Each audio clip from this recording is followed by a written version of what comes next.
October ரிசல்ட்ஸில் weakness காமிக்கும் போது உங்களுக்கு பார்த்தீங்கன்னா க்ரோத் குறையுதுன்னு அர்த்தம். க்ரோத் குறையுதுன்னும் போது பார்த்தீங்கன்னா எஃப்ஐஸ் வந்து மறுபடியும் வந்து செல்லிங்கில் வந்து ரொம்ப ஸ்ட்ராங்காக பண்ண ஆரம்பிச்சிட்டாங்க. ஏன்னா ரிசல்ட்ஸ் குறையுதுன்னும் போது நெக்ஸ்ட் குவார்ட்டரும் இந்த மாதிரி இருக்குமோ அப்படின்ற மாதிரி ஒரு வியூ வந்ததால் செல்லிங் வந்து ஜாஸ்தி இருந்தது.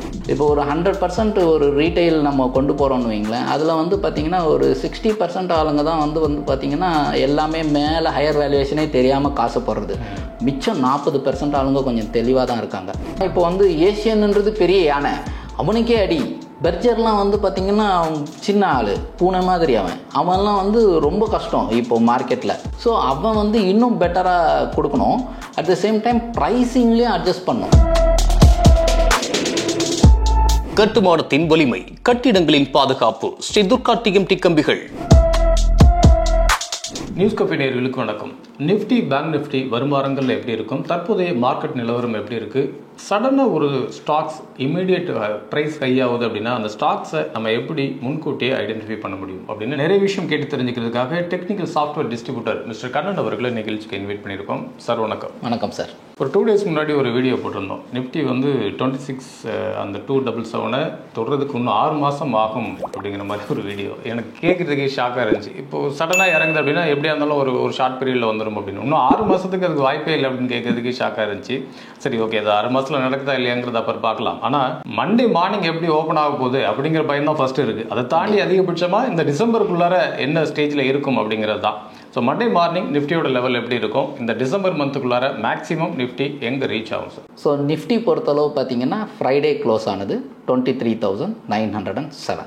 இன்றைக்கி ஒரு சந்தோஷமான விஷயம் நடந்தது என்னென்னா, தட் இஸ் 23,700 கட் பண்ணி 23,907 க்ளோஸ் ஆகிருக்கிறது வந்து ஒரு ஹாப்பி மூமெண்ட் தான். ஏன்னா இவ்வளோ நாள் வந்து மார்க்கெட்டில் வந்து பார்த்திங்கன்னா, சார் எப்போ சார் மார்க்கெட் மேலே போவோம், எப்போ சார் மார்க்கெட் மேலே போவோம், ஒரேடியாக கீழே விழுந்துகிட்டே இருக்கே சார் அப்படின்னு கேட்டுருந்தவங்களுக்கு இது ஒரு ஹாப்பி மூமெண்ட் தான். 23,900 வந்திருக்கிறதே ஒரு happy moment. Because of short cover move கிடைச்ச மாதிரி தான் மார்க்கெட்டில் தெரியுது. ஸோ இப்போ வரும் வாரத்தில் வந்து பார்த்திங்கன்னா ரெசிஸ்டன்ஸ்னு பார்த்தோம்னா 24,150, 24,400, 24,700. Central line 23,700.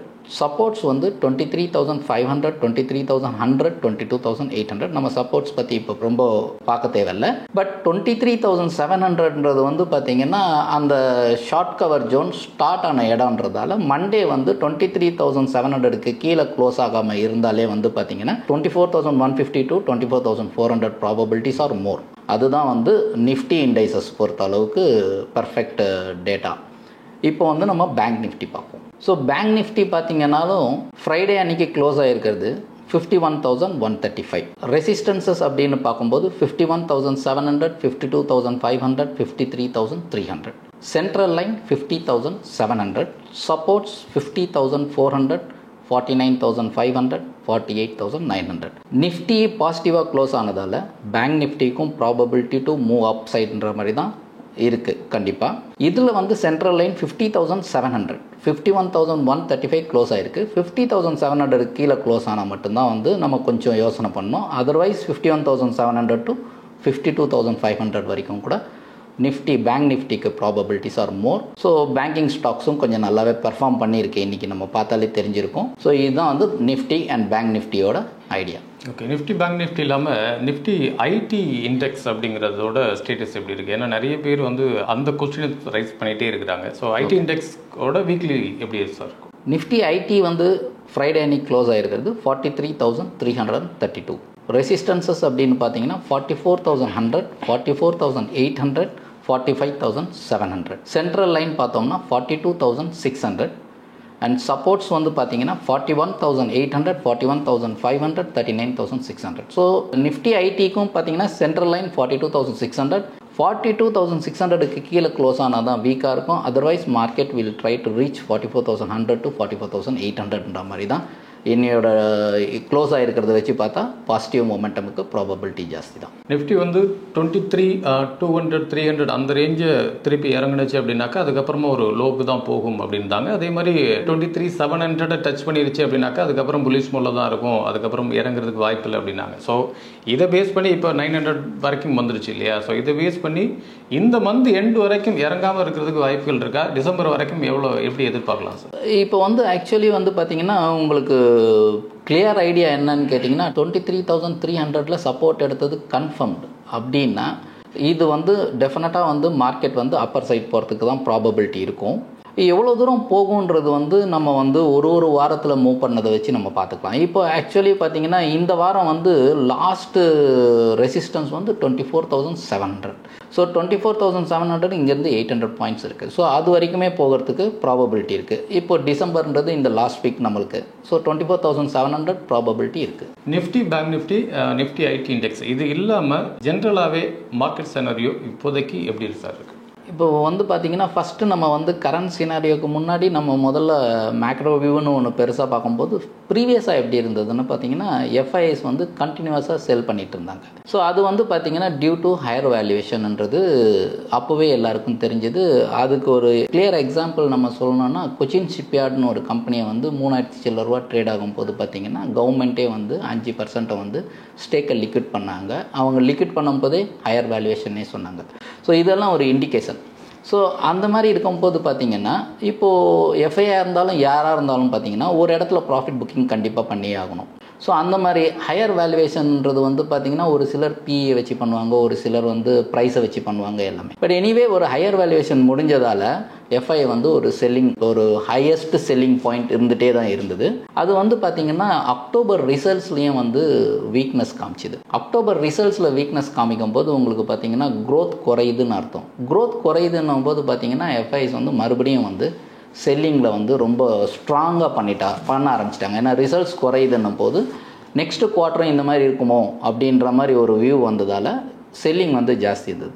தேர்ட் வந்து பார்த்திங்கன்னா யூஎஸில் வந்து ரேட் கட் அனௌன்ஸ் பண்ணிட்டாங்க. ஸோ ரேட் கட் அனௌன்ஸ் பண்ணாலே உங்களுக்கு தெரியும் அங்கே இருக்கிற இண்டஸ்ட்ரி வந்து க்ரோ ஆகும்னு தெரியும். ஸோ அவங்க மணியை வந்து அவங்க ஹோம் டவுனில் இன்வெஸ்ட் பண்ணுறது பெட்டர்னு திங்க் பண்ணுறதாலையும் கொஞ்சம் ஃபண்டை வந்து அவங்க சைடே லிக்விட் பண்ணிட்டு அங்கே கொண்டு போகிறதும் அண்டு சைனீஸ் ஸ்டிமுலஸ் பேக்கேஜில் கொண்டு போகிறதும் அந்த மாதிரி வச்சுட்டாங்க. And at the same time வந்து டாலரும் வந்து ஸ்ட்ரென்தன் ஆச்சு. இப்போ ட்ரம்ப் வந்தப்போ ரொம்ப ஸ்ட்ராங் ஆயிடுச்சு டாலர். ஸோ டாலர் ஸ்ட்ராங் ஆகும்போது ருப்பி வீக்கன் ஆகுது. ருப்பி வீக்கன் ஆகும்போது அவங்க டாலர் ஸ்ட்ரென்த்தாக இருக்கிறதால அவங்க ஊரில் இன்வெஸ்ட் பண்ணுறது தான் பெட்டர்னு நினைப்பாங்க இப்போதைக்கு. அதே மாதிரி கவர்மெண்ட் ஸ்பெண்டிங் வந்து பார்த்திங்கன்னா உங்களுக்கு வந்து லாஸ்ட் 3 மந்த்ஸில் வந்து பெருசாக ஸ்பெண்டிங் இல்லை. அப்படின்னும் போது அது வந்து அக்டோபர்லேயும் ரிஃப்ளெக்ட் ஆகும். அதனால தான் வீக்னஸ் ரிசல்ட் இருந்தது.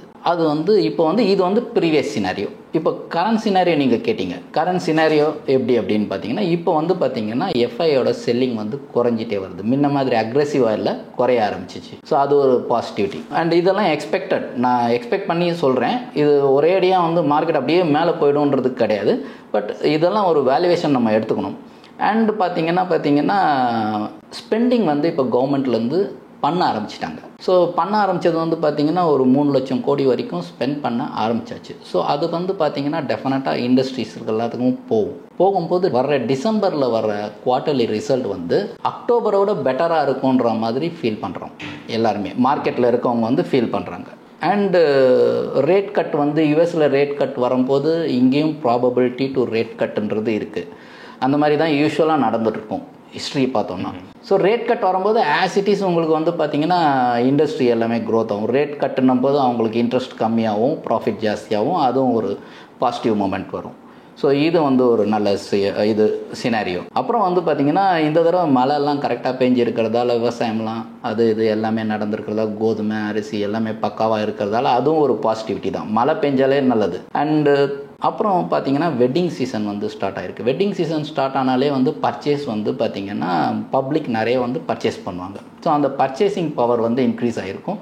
அதுவும் வந்து டிசம்பர் குவார்ட்டரில் வந்து நம்மளுக்கு வந்து ரிஃப்ளெக்ட் ஆகும்.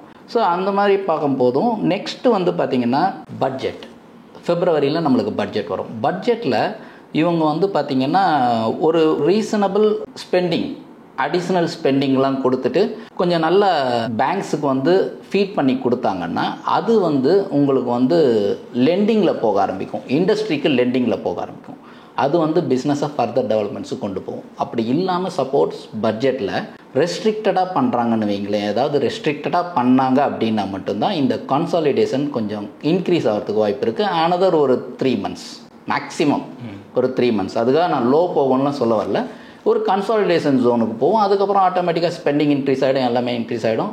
டெஃபினட்டாக வந்து அதுக்கப்புறம் வந்து பார்த்திங்கன்னா 2025 செகண்ட் ஹாஃப்லேருந்து நம்மளோட மார்க்கெட் வந்து நியூ ஹைஸ்க்கெல்லாம் போகிறதுக்கு நிறைய ப்ராபபிலிட்டி இருக்குது. ஸோ அதனால் வந்து இப்போ வந்து ப்ரொஃபஷனல் இன்வெஸ்டர்ஸ் வந்து எப்படி திங்க் பண்ணுவாங்கன்னா, இப்போ முன்ன வந்து பார்த்திங்கன்னா மார்க்கெட் இறங்குதுன்னா எல்லாம் பயந்து விற்றுட்ருப்பாங்க. இப்போ வந்து இன்வெஸ்டர்ஸே வந்து பார்த்திங்கன்னா ரொம்ப ப்ரொஃபஷனல் ஆகிட்டாங்க.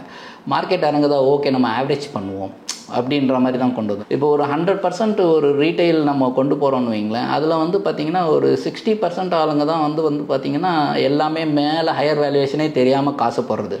மிச்சம் 40% ஆளுங்க கொஞ்சம் தெளிவாக தான் இருக்காங்க. இன்க்ரீஸ் பண்ணிட்டு இருக்காங்க. ஸோ இப்போ இந்த சினாரியோ தான் வந்து இந்த 60% ஆளுங்களும் இதை தான் ஃபாலோ பண்ணணும். பட் பண்ணுறதில்ல. என்னென்னா அவங்க ஷார்ட் டேர்மில் 3 மாதத்துலேயே 25% பார்க்குறது, 3 நாளில் 50% பார்க்குறது. இப்போ மல்டி பேக்கர்னால் நம்ம 3 to 5 இயர்ஸ்னால் என்ன சார் நீங்கள் 3 to 5 இயர்ஸ், நான் 3 மாதத்தில் டபுள் பண்ணியிருக்கேன், 6 மாதத்தில் டபுள் பண்ணியிருக்கேன், அந்த கேம் முடிஞ்சாச்சு இப்போ. ஸோ இப்போ வந்து நம்ம வந்து ரொம்ப பேஷன்ஸாக போனோம்னா டெஃபினட்டாக மார்க்கெட்டில் வின் பண்ணுறதுக்கு ப்ராபபிலிட்டிஸ் இருக்குது. ஓகே, இந்த எஃப்ஐ செல்லிங் அப்படிங்கிறது லாஸ்ட் அக்டோபரோட கனெக்ட் பண்ணி பார்த்தோம்னா கூட கிட்டத்தட்ட 1,04,000 கோடி செல்லிங் நடந்திருக்கு. கமிங் டிசம்பரில் இதை விட அதிகமாக எதிர்பார்க்கலாமா, இல்லை இதுக்கு ஈக்குவலாக எதிர்பார்க்கலாமா? இல்லை, ஆக்சுவலி இப்போ வந்து பார்த்திங்கன்னா எஃப்ஐயோட செல்லிங் வந்து கொஞ்சம் குறைஞ்சிட்டு தான் வந்துட்டுருக்கு. ஸோ அக்ரெசிவ் செல்லிங் முடிஞ்சாச்சு. ஸோ குறையுது. இப்போ நம்ம வந்து இவ்வளோ டேட்டாஸ் பற்றி பேசுகிறோம் அப்படின்னும் போது அவங்களும் வந்து பார்த்திங்கன்னா எப்போவுமே நம்ம வந்து செல்லிங் மட்டும் பேசிகிட்ருக்கோம். பட் அந்த செல்லிங் நம்ம பேசும்போது அவங்க எந்த ஸ்டாக்கில் செல் பண்ணுறாங்கன்றது தான் இம்பார்ட்டண்ட். அவங்களும் சில ஸ்டாக்கை தான் செல் பண்ணுவான், சில ஸ்டாக்கை செல் பண்ண மாட்டான். எது வந்து எக்ஸ்ட்ரீம்லி ஹை ப்ராஃபிட்ஸ் ஜோனில் இருக்கோ அதை தான் அவங்க செல் பண்ணுவாங்க. At the same time DAS வந்து பார்த்திங்கன்னா இப்போ நல்ல சப்போர்ட்ஸ் வந்துட்டுருக்கு. ஏன்னா எம்எஃப்லலாம் வந்து பார்த்திங்கன்னா முன்ன மாதிரியெல்லாம் கிடையாது. முன்ன வந்து ஒரு வாட்டி மார்க்கெட் கீழே விழுந்துட்டாலே உடனே எம்எஃப்ல வந்து ரிடம்ஷன் நிறைய போகும். இப்போ ரிடம்ஷன்லாம் போகிறதில்ல, ஆட் பண்ணுறதை பற்றி தான் எல்லாருமே திங்க் பண்ணுறாங்க. ஸோ இப்போ வந்து பார்த்திங்கன்னா ரொம்ப ஹெல்தி மார்க்கெட் தான். அதனால் நம்ம வந்து ரொம்ப பயப்பட தேவையில்லை. எஃப்ஐ செல்லிங் குறைஞ்சிட்டு தான் வருது. பொதுவாக மார்க்கெட் இறங்குது அப்படின்னாலே எல்லா ஸ்டாக்ஸுமே எங்கேயாவது ஒரு இடத்துல அஃபெக்ட் ஆகும், அதனால இறங்கும். அதுக்கப்புறம் மார்க்கெட் ஏற ஆரம்பிச்சதுக்கப்புறமா ஆட்டோமேட்டிக்காக ஸ்டாக் ஏறும். ஆனால் ஒரு குறிப்பிட்ட ஸ்டாக்ஸ் அப்படின்னு பார்க்குறப்ப ஒரு பெரிய ஃபால் அப்படின்னு பார்க்குறோம். ஒரு நல்ல ஃபண்டமெண்டல் இருக்கிற ஒரு கம்பெனி இப்போ திடீர்னு இவ்வளோ பெரிய ஒரு ஃபால் பார்க்குது அப்படிங்கிறது கொஞ்சம் மகிழ்ச்சியாக இருக்குது. ஏசியன் பெயிண்ட்ஸ் பற்றி பேசிகிட்டு இருக்கிறாங்க. ஓகே, 52 வீக் லோவை விட கட் பண்ணி கீழே இறங்கியிருக்கிறாங்க. கிட்டத்தட்ட 3000க்கு மேலே இருந்த ஸ்டாக்ஸ் இப்போ வந்து 2000க்கு கம்மியாக போயிடுச்சு. 52 வீக்கோட லோவுக்கு கீழே இறங்கி இப்போது ரன்னிங்கில் இருக்குது அப்படிங்கிறது தான். என்ன ரீசன்னால இவ்வளோ பெரிய ஃபால் ஏசியன் பெயிண்ட்ஸ்க்கு? இப்போது ஏசியன் பெயிண்ட்ஸ் வந்து நம்ம பார்த்தோம்னா அவங்க வந்து பெயிண்டில் வந்து லீடர். முதல்ல ஃபஸ்ட்டு வந்து அவங்க லீடர். இப்போ யார் வந்து வீட்டுக்கு பெயிண்ட் அடிக்கணும்னாலும் ஏசியன் பெயிண்ட் தான் முன்ன எல்லாருமே வாங்கிட்டு இருப்போம். ஸோ ஏசியன் பெயிண்ட்டுக்குன்னு ஒரு ப்ரொஃபஷனல் இது இருந்தது, மேனேஜ்மெண்ட் இருந்தது. அட் த சேம் டைம் வந்து ப்ரைஸிங் பவர் இருந்தது. நான் போடுற ப்ரைஸுக்கு விற்க முடியும், ப்ரைஸிங் பவர். ஏன்னா டிமாண்ட் வந்து ஏசியன் பெயிண்ட் தான் அடிக்கணுன்ற மாதிரி எல்லாரும் வந்து நம்ம விரும்புவோம். இப்போ நம்ம வீட்டிலேயே பார்த்தீங்கன்னா எதை அடிக்கணுன்னாலும் ஏசியன் பெயிண்ட் பாருங்கள், அது வாங்கிருங்க, வேறு பெயிண்ட்லாம் வாங்காதீங்கன்னு மாதிரி அந்த மாதிரி இருந்த காலகட்டம். அந்த காலகட்டத்தில் வந்து பார்த்திங்கன்னா ஏசியன் பெயிண்ட் வந்து ஒரு லாஸ்ட் ஒரு 10 இயர்ஸ் நீங்கள் கணக்கு எடுத்து பார்த்தீங்கன்னாலும் ஏசியன் பெயிண்ட் வந்து பெரிய லீடர். அவன் பெரிய ப்ரைஸ் மொமெண்டமில் போனதுக்கு காரணம் வந்து என்ன பண்ணிங்கன்னா டிமாண்டு வந்து ப்ரைஸை வந்து டிமாண்ட் பண்ணி விற்க முடியும். இப்போது ஒரு சில இடத்துல வந்து பார்த்திங்கன்னா ப்ரைஸை டிமாண்ட் பண்ண முடியாது. ஒரு சில இடத்துல வந்து மோனோபோலியாக இருப்பாங்க, அவங்க தான் லீடர்ன்ற போது அந்த ப்ரைஸுக்கு டிமாண்ட் இருக்கும். இப்போ ஃபார் எக்ஸாம்பிள் நம்ம ஒரு காரில் ஒரு டயர் போடணுன்னா முதல்ல எம்ஆர்எஃப்பை தான் பார்ப்போம். ஏன்னா அவன் வந்து டிமாண்ட், நம்ம வந்து அவன் மேலே நிறைய ட்ரஸ்ட்டு. எம்ஆர்எஃப்னால் கொஞ்சம் சீக்கிரம் தெரியாது. ஸோ அந்த டிமாண்டுக்கு ஏற்ற மாதிரி அவனுக்கு ப்ரைஸிங் பவர் இருக்கும், அவன் ஜாஸ்தி விற்பான், ப்ராஃபிட் ஜாஸ்தி கிடைக்கும். அது மாதிரி தான் ஏசியன் பெயிண்ட் இருந்திருக்கு. பட் இப்போ என்ன நடந்துட்டுருக்கு, ஏன் இந்த மாதிரி விழுந்துட்டுருக்கு அப்படின்றதுக்கு நம்ம அந்த கொஷினுக்கு வந்து பார்த்தோம்னா, இப்போ ரீசெண்டாக வந்து ஒரு லாஸ்ட் ஒரு 6 மந்த்ஸாக வந்து கிராசிம் வந்து இந்த பெயிண்ட்ஸோட இண்டஸ்ட்ரியில் வந்தாச்சு. இப்போ வந்து பார்த்திங்கன்னா முன்ன வந்து எப்படின்னா ஒரு மோனோபோலி இருக்கான்னா அவ்வளோ சீக்கிரத்தில் ஒரு பெரிய இண்டஸ்ட்ரி அந்த இது செக்டருக்கு வராது. அவன் எதில் இருக்கானோ அதுலேயே இருப்பான். இப்போ வந்து பார்த்திங்கன்னா எங்கெங்கெல்லாம் ப்ரைஸிங் பவர் இருக்குது, எங்கெங்கெல்லாம் டிமாண்ட் இருக்குன்றத பெரிய பெரிய கம்பெனிஸே ரிசர்ச் பண்ணுறதுக்கு ஆளை வச்சாச்சு. ஸோ இந்த மாதிரி ஒரு ப்ராடக்டை நம்ம பண்ணால் என்ன அப்படின்ற மாதிரி கொண்டு போகிறாங்க இப்போது. ஸோ அப்படி பார்க்கும்போது இப்போ கிராசிம் வந்து பார்த்திங்கன்னா பிர்லா ஓப்பஸ்னு ஒரு பெயிண்டிங் இதை வந்து ஓப்பன் பண்ணியாச்சு. கம்ப்ளீட்டாக பிஸ்னஸ் வந்து ஆல் பெயிண்ட்ஸ், இவங்க ஏஷியன் பெயிண்ட் என்னென்னலாம் கொடுக்குறானோ எல்லா பெயிண்ட்ஸுமே பிர்லா ஓப்பஸ் கொடுக்க ஆரம்பிச்சிட்டான். இப்போ உங்களுக்கே தெரியும், பிர்லா வந்து ஒன்றும் சின்ன கம்பெனி இல்லை. ஸோ பிர்லா வந்து மக்கள் வந்து வாங்கிறதுக்கு வந்து ரெடி தான். அப்படின்னும் போது அவன் என்ன பண்ணியிருக்கான்னா, ஆல் ஓவர் இந்தியாவில் 4300 டவுனில் வந்து அவன் வந்து பார்த்திங்கன்னா அவன் பெயிண்ட்டை ஃபுல்லாக லோட் பண்ணி முடிச்சிட்டான். எல்லா கடைகள்லையும் ஓப்பஸை லோட் பண்ணி முடிச்சுட்டு இப்போ என்ன சொல்கிறான்னா, இந்த இயர் எண்டிங்குள்ளே அவன் வந்து 6000 டவுனில் நான் வந்து போட போகிறேன்றான் பெயிண்ட்ஸ் கம்ப்ளீட்டாக. அப்படின்னும் போது உங்களுக்கு வந்து பார்த்திங்கன்னா ஒரு ஜென்ரலாக இப்போ நம்ம ஒரு கடைக்கு போகிறோம், ஏஷியன் பெயிண்ட்ஸ் இருக்குது, ப்ளஸ் ஒரு எக்ஸ் பெயிண்ட் ஒன்று இருக்குன்னா கம்பேர் பண்ணிவிட்டு வேணாம் ஏசியனே கொடுங்கன்னுவோம். இப்போ இருக்கிற காலகட்டம் எப்படின்னா, ஏஷியன் பெயிண்ட்ஸ் இருக்குது சார், இன்னொன்று பிர்லா இருக்குது, கிராசிம்து, அவன் சிமெண்ட் இண்டஸ்ட்ரியிலாம் பெரிய ஆள், ப்ளஸ் இப்போ வந்து இதில் வந்திருக்கான், இவனும் வந்து நல்ல குவாலிட்டி கொடுப்பான். அப்படின்னும் போது நம்ம ஆப்வியஸ்லி என்ன கேட்போம்னா, ப்ரைஸ் எவ்வளோ சார்னு கேட்போம். அப்போது இவன் என்ன பண்ணுறான்னா, அந்த ப்ரைஸை வந்து ஸ்லாஷ் பண்ணுறான். ப்ரைஸை ஸ்லாஷ் பண்ணி அந்த மார்ஜினை ஸ்குவீஸ் பண்ணிடுறான். ஸ்குவீஸ் பண்ணி இவன் என்ன பண்ணிடுறான்னா, இவனோட ப்ராடக்ட் மூவ் ஆக ஆரம்பிச்சிச்சு இப்போது. ஸோ இது வந்து இனி வரும் காலங்களில் ஜாஸ்தி ஆகிறதுக்கு ப்ராபபிலிட்டி இருக்குது கண்டிப்பாக. அதனால் வந்து ஏஷியன் பெயிண்ட் இன்வெஸ்டர் வந்து முன்ன இருந்தாமல் நம்ம ரிலாக்ஸாக இருக்க முடியாது. ரைட் காம்படிட்டர் அட் ரைட் பிளேஸ்ன்ற மாதிரி எல்லா இடத்துலையும் வர ஆரம்பிச்சிட்டான் அவன். ஸோ இவங்களோட வந்து பார்த்திங்கன்னா டெக்கரேட்டிவ் பெயிண்ட்ஸுன்றது வந்து பார்த்திங்கன்னா இவங்க மோனோபோலி மாதிரி இருந்தாங்க. ஸோ அதையெல்லாம் தாண்டி இவனும் டெக்கரேட்டிவ் பெயிண்ட்ஸ்லாம் வந்துட்டான். இவனும் நான் ஆளை அனுப்புகிறேன், நானே பெயிண்ட் அடித்து கொடுக்குறேன்றான். அவங்க எப்படி ப்ரொஃபஷனலாக அடித்து கொடுக்குறாங்களோ. ஸோ எல்லாத்துலேயுமே வந்ததால் அந்த பவர், ப்ரைஸிங் பவருக்கு வந்து இவங்களால் முடியல. At the same time sales வந்து கொஞ்சம் டெஃபினட்டாக கொஞ்சம் குறைஞ்சிருக்கு. இது வந்து பார்த்திங்கன்னா ஒன்லி ஆஃப் கிராசிமோட பிர்லா ஓப்பஸாலன்றதால தான் வந்து இந்த அளவு குறைஞ்சி போயிட்டுருக்கு. இப்போ ஏசியனுக்கு கிடைச்ச அடி அப்படிங்கிறது அடுத்து பெர்ஜருக்கு எதிர்பார்க்கலாமா? இப்போ நம்ம எப்படி சொல்கிறோன்னா, இப்போ வந்து ஏஷியன்ன்றது பெரிய யானை, அவனுக்கே அடி. பெர்ஜர்லாம் வந்து பார்த்திங்கன்னா சின்ன ஆள், பூனை மாதிரி அவன்லாம் வந்து ரொம்ப கஷ்டம் இப்போ மார்க்கெட்டில். ஸோ அவன் வந்து இன்னும் பெட்டராக கொடுக்கணும். அட் த சேம் டைம் ப்ரைஸிங்லேயும் அட்ஜஸ்ட் பண்ணணும். கிராசிம் ஒரு பெரிய ஆள் வந்து கொடுக்குற ப்ரைஸிங்கில் இவங்களால கொடுக்க முடியுமான்றதையும் நம்ம யோசனை பண்ணணும். இல்லை, comparison to Asian paints and Birla அவங்களோட மார்க்கெட் ப்ரைஸ்னு ஒன்று இருக்கு இல்லையா, அந்த ப்ரைஸுக்கும் பெர்ஜரோட பெயிண்ட்ஸுக்கும் நிறைய டிஃப்ரென்சஸ் இருக்கும்ல. அப்போ அதை அவங்க காம்படிட்டராக எடுத்துக்கலாமா, இல்லை இந்த ஏசியனுக்கு அடி வாங்கினது இந்த நான் ஒன்று காம்படிட்டராகவே பார்க்கல, நான் ரொம்ப லோ லெவலில் இருக்கேன் அப்படிங்கிறதுனால இங்கே அது பாதிக்காமல் இருக்குமான்னு கேட்குறேன். இல்லை, இப்போ வந்து பார்த்திங்கன்னா பெர்ஜருக்குன்னு ஒரு சில பிஸ்னஸ் இருக்கும். ஓகே, பிர்லா ஓப்பஸோட கான்சன்ட்ரேஷன் ஏஷியன் பெயிண்ட்ஸுக்கு தான் இருக்குது. அந்த சின்ன ஆளுங்கள்லாம் ஃபோக்கஸ் பண்ணல. ஸோ அவங்களோட ப்ராடக்ட்ஸ் என்னவோ அது வந்து வாங்கி போட்டுகிட்டே இருப்பாங்க. இது இண்டிவிஜுவலாக எப்படி ஆகிட்டுருக்கோம். இப்போ நீங்கள் பெர்ஜர் பெயிண்ட் எப்படி ஆகும்னா, நான் வந்து இது சொல்லாமல் வேணாமன்னு தெரில, பட் நான் சொல்கிறேன். இப்போ நம்ம பெயிண்ட் அடிக்க கூப்பிட்றோம், பெயிண்ட் அடிக்க கூப்பிட்டோன்னா பெயிண்டர் வருவான். பெயிண்டர் வந்துட்டான்னா, அப்பா இந்த கலர் அடித்து விட்ரு அப்படின்னு சொன்னான்னா அவன் நேராக போவான். பெர்ஜரில் உனக்கு கமிஷன் ஜாஸ்தி கொடுக்குறேன்னா அவன் பெர்ஜர் வாங்கிடுவான். ஸோ அந்த கேப்புன்றது வந்து டெஃபினட்டாக இதுக்கு இருக்கும், பெர்ஜருக்கு இருக்கும். ஓப்பஸ் வந்து அந்தளவுக்கு கொடுக்க மாட்டான். ஏன்னா அவன் பெரிய ஆளுன்றதால டிஸ்கவுண்ட்ஸுன்றது டிஸ்ட்ரிபியூட்டர்ஸுக்கும் ரீசெல்லர் பெரிய லெவலில் ரீசெல் பண்ணுறவங்களுக்கு தான் கொடுப்பானே தவிர இந்த எண்ட் யூசர் லெவலுக்கு இறங்கி வரமாட்டான்.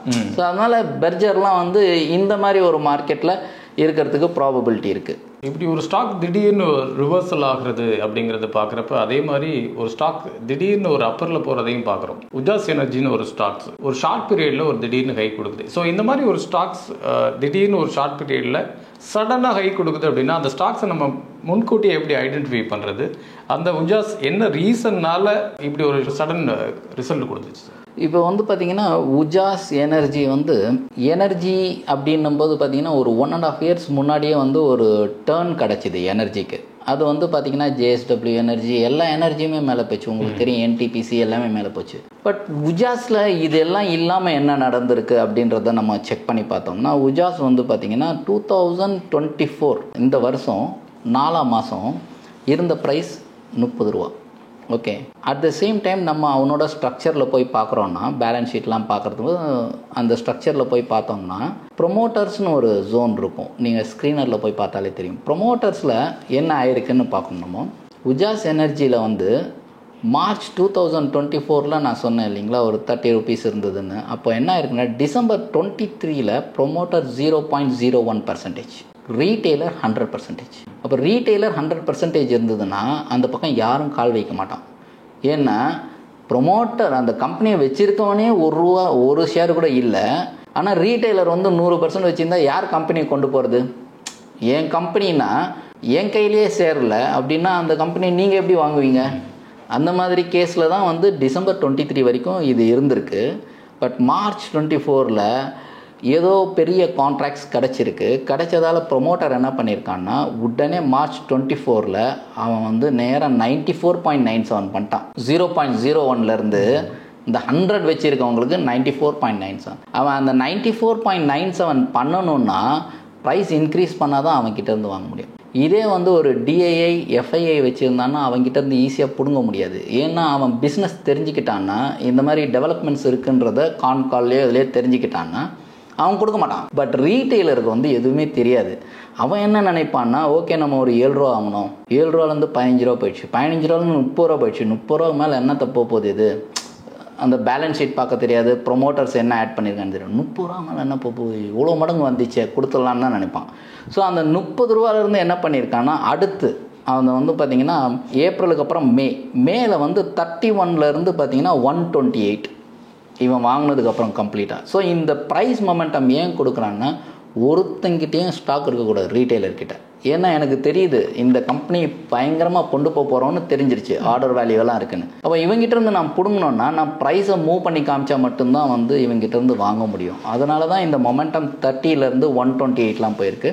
ஸோ என்ன பண்ணியிருப்பான், ஒரு சில பேர் விற்காதவங்களாம் இந்த 128 நடுவில்லாம் போகும்போது கண்டிப்பாக கொடுத்துட்ருப்பான். அதுக்கப்புறம் தான் இந்த ஸ்ட்ரக்சரே வந்திருக்கும் உங்களுக்கு. 94.97 வந்தோடனே இந்த கம்பெனியை வந்து இவங்க நினச்ச மாதிரியே கொண்டு போயாச்சு. இப்போ வந்து பார்த்திங்கன்னா லைஃப் ஹை அப்படின்னு பார்த்தோன்னு வைங்களேன், 24 வருஷமே வந்து 10ஆம் மாதம் நம்ம இங்கே மார்க்கெட் அடிச்சிச்சு ஆச்சா பூச்சான்னு சொல்லிட்டு ரொம்ப கன்ஃபியூஷனில் இருக்கோம். இவன் வந்து 40 ரூபா 50 ரூபாலேருந்து 10ஆம் மாதம் அக்டோபர் மாதம் 28ஆம் தேதி 709 ரூபா ஹை. ஓகே, இப்போ நீங்கள் பார்த்தீங்கன்னா 585 ரூபாவில் இருக்கான் இப்போவும். ஸோ இது வந்து எப்படின்னா நம்ம ப்ரொமோட்டர் இன்க்ரீஸ் பண்ணுறான் அப்படின்னாலே நம்ம இமீடியட்டாக வந்து அதில் வந்து ஒரு கீப் அண்ட் ஐ மாதிரி க்ளோஸாக வாட்ச் பண்ணுவோம். அந்த ஸ்டாக்கில் ஏதோ நடக்க போகுது, ஏன்னா அவன் தான் முதல்ல வாங்குவான். அதே மாதிரி ப்ரொமோட்டர் விற்கிறான்னா நம்ம பயப்படணும், வாங்குறான்னா நம்ம கொஞ்சம் கான்சன்ட்ரேட் பண்ணணும். ஸோ இது ப்ரொமோட்டர் பிளேன்றது கண் கூட தெரியுது. ஸோ அதனால தான் இந்த ஸ்டாக் மூவ் ஆயிருக்கு. ஓகே, ப்ரீவியஸ் எல்லா வீடியோலையுமே நீங்கள் வந்து க்ளோசிங்கில் எக்ஸ்க்ளூசிவ் சம் ஸ்டாக்ஸ் அப்படின்னு சொல்லி கொடுத்துருவீங்க. அது ஈக்விட்டிக்கும் கொடுப்பீங்க, ஆப்ஷனும் கொடுப்பீங்க. ஸோ இது இன்டர்வியூ செக்ஷன்ஸ் அப்படிங்கிறதுனால ஒருவேளை அது கொடுக்காம போயிடுவாரோ அப்படிங்கிற எதிர்பார்ப்பு நம்ம வியூவர்ஸ்டாக இருக்கும். ஸோ எக்ஸ்க்ளூசிவ் ஈக்விட்டிக்கு குறிப்பாக ஆப்ஷன்ஸ்க்கும் ஒன்று கொடுத்துருங்க. ஏன்னா ஏன் சார் ஆப்ஷனுக்கு கொடுக்கல அப்படின்னு கேட்குற மக்கள் நிறையா இருக்கிறாங்க. ஸோ அந்த ரெண்டும் ஒரு எக்ஸ்க்ளூசிவ். இப்போது ஃபஸ்ட்டு நம்ம ஈக்விட்டி எக்ஸ்க்ளூசிவ் பார்த்துருவோம். ஈக்விட்டி எக்ஸ்க்ளூசிவ் வந்து பார்த்திங்கன்னா by Bharat Electronics by BEL between 280 to 265. இன்றைக்கி மேபி என்ன க்ளோஸ் ஆகிருக்குன்றதை நம்ம பார்த்துக்கணும். 280 to 265 நீங்கள் வந்து வாங்கலாம். கொஞ்சம் குறைஞ்சாலும் நீங்கள் வாங்கிறதுக்காக தான் நான் எப்போவுமே 2 ரேஞ்ச் எப்போவுமே கொடுப்பேன். 255 ஸ்டாப் லாஸ் வச்சுக்கோங்க.